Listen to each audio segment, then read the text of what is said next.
What happened to you, man? Without the Band-Aid, man. Long story short, I got hit by a PK Subban shot. Yeah, man, this gotta hurt. But at least the Stars won. Thank goodness for that. Hello, guys. Welcome to DSFR Game 37, Stars vs Predators. I think it's okay. I think this little owie right here, it's gonna be okay. But hello, guys. Welcome to DSFR Game 37, Stars vs Predators.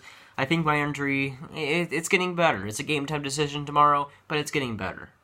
The Stars win in the shootout, 4-3, just barely. They win against the Predators, and they improve their record to 20-14-3, while the Predators step down a little bit, get a point, but are now at 21-9-5.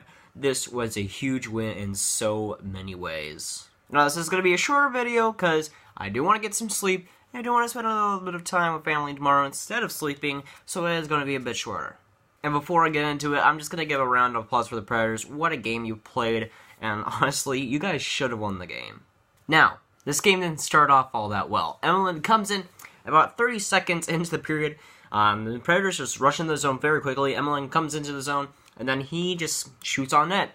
And apparently, I think it was Arvidsson who was coming into the zone, and then he kind of blocks Bishop's view a little bit, just barely gets in there, so that Bishop is a little bit screened there. I'm not going to fault that on Bishop. He could have made the save, but he was screened. Just a bad overall play defensively, and a great play for the Predators. I felt like they did a very good job blocking and screening Bishop, and I felt like Bishop didn't really have any chance there. Just a pretty bad luck play for the Stars, but the Preds are up 1-0 very, very early.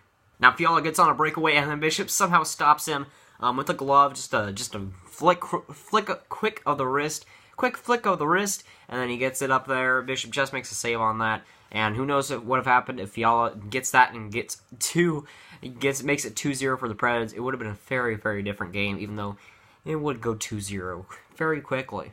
Now the Stars go on the penalty power play, and usually that's a good thing. Ben turns it over, a very bad turnover by him. Sissons picks it up. He passes back to Yancroc in the offensive zone for the Predators, and then Yancroc just snipes it. A fantastic shot by him, basically perfect.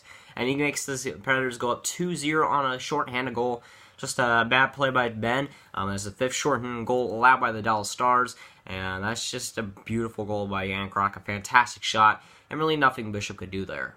But the Stars go on the power play again, and Ben makes a beautiful pass. And guess what? It's right to Tyler Seguin, who times it for a beautiful shot, an absolute bomb of a shot, and then he just barely gets it past Saros, a bomb of a shot, and he gets the deficit to only half, 2-1 for the Nashville Predators. That was a great shot by Seguin, and he makes it very, very close. And with that, Jamie Benn ties Zubov for second all-time in points for the Dallas Stars in their history. It's going to take a while to get to Modano, but I'm not saying it's impossible.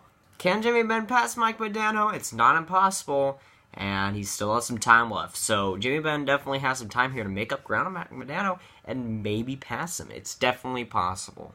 And if he does that, I think he's a for sure Hall of Famer. Now back to the game, and Bishop in the second period has an opportunity, a big opportunity to save a goal. So Nashville somehow gets like a 3 or 4-on-0 opportunity. Somehow. I don't know how it happened. The Dallas Stars defense got bailed out quite a few times in this game. I don't know how it happened, but Bishop makes a great save, great poke check. I think it was on, I don't want to name names, but there was definitely a forward for the Nashville Predators who got stoned, who got poke checked, and then Bishop saved the goal. It was like a 3-on-0 for the Predators. Then Bishop just comes out and poke checks it. Just a great play in hindsight, and he made the great play there. And boy, did the Stars get bailed out there. Now rebound goes off of Saros, and then Roussel is right there. He bats it out of the air, and then it goes into the net. And 2-2, the game is tied, and that was a big turning point for the Stars. And Roussel gets a big goal and makes a big celly, and he definitely deserves that one. A fantastic goal by him. Just great hand-eye coordination, and he's doing well. 2 goals in the last 2 games, and he's doing great. A great goal by him, and the Stars are tied, baby. Now, Roussel, in typical Roussel fashion, even after that goal, he likes to start some beef. His favorite meal is beef, after all, and he loves to start beef. And he was close to getting a couple fights, My dream fight right now is Cody McLeod versus Antoine Roussel. That might happen someday. I wanted it to happen this game. It didn't end up happening, but I want to see it someday. Make it happen, Roussel.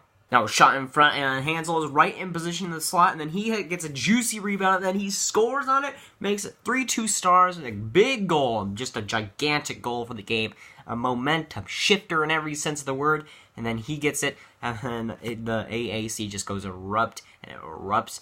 And just to mention here, it was reunion night for the Dallas Stars. It's one of those things where they have like the fan meetups and stuff. It was like a gigantic thing at like the, I don't know, like Century Park or something like that. I don't know. I don't really remember. But it was a gigantic thing. The AAC was packed. Pretty much the special occasion, just like Yuri Litton night, which I was at, by the way. I wasn't able to go to this one just because, I don't know, my family likes to stay at home for all the days and just do stuff at the house. But, you know, it was a packed house at the AAC, and they went crazy for the goal. It was definitely a good goal, and that was a momentum shifter, man. Definitely. Hey, you suck! Now, I don't remember who does the music for the American Airlines Center, but I can remember his name, but countless times, it was kind of a running joke throughout the game. I kept hearing All-Star, and I kept hearing All-Star remixes, you know, somebody once told me, why? Just why, man? And it kept getting more trolly and trolly and trolly as the game went on, and it kind of was just the most annoying thing in the world at that point, you know? It was just kind of agonizing, and it was just the worst thing in the world, and it kept going, and I kept getting trollier, and it kept going more, and it was just, like, kind of just stupid, and I don't know, if I could, like, put my hands on the guy who did the music, I don't know what I would do to him, but it probably wouldn't be that great. Now, Radulov takes a penalty, and then Forsberg snipes it, and makes the tied game go 3-3. Penalties bite you in the butt once again. Stop taking penalties. Otherwise, you might have not given the Nashville Predators a point. That's a bit important. Now, Saros makes a flurry of great saves, and then Radulov has a prime opportunity, like one of the best prime opportunities in the world. He's on a forehand. And he just lets it go. Just barely misses the net. I wish I was lying to you, but I'm not. And then Pitlick misses on a breakaway, and at this point I'm thinking, oh, the world's against us now, and now we're going to lose. But that's just what they want you to think. In OT, they take quite a few penalties. Nothing really happens. The Predators don't do anything special on the power play, and Ben Bishop just stops everything that the Predators even had a chance to get by.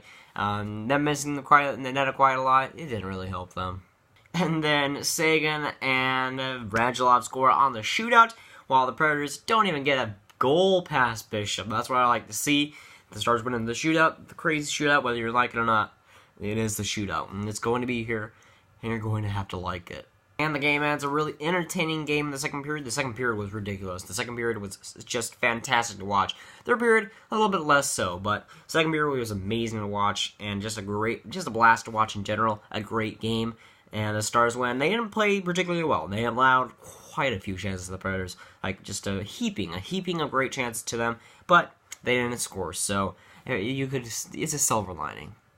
Ben Bishop has a fantastic night. I felt like he was great a lot. I'd say that all of the goals he really had no chance on. And the Predators just teed off on the goals that they got. So Bishop, I felt like he played well, and he really was a reason that they didn't lose in overtime. But that's going to be it for today, guys. If you guys enjoy, make sure to like, guys, really enjoy, subscribe. Happy holidays, and I hope you have a good time in Christmas. And we'll see you guys later. Goodbye.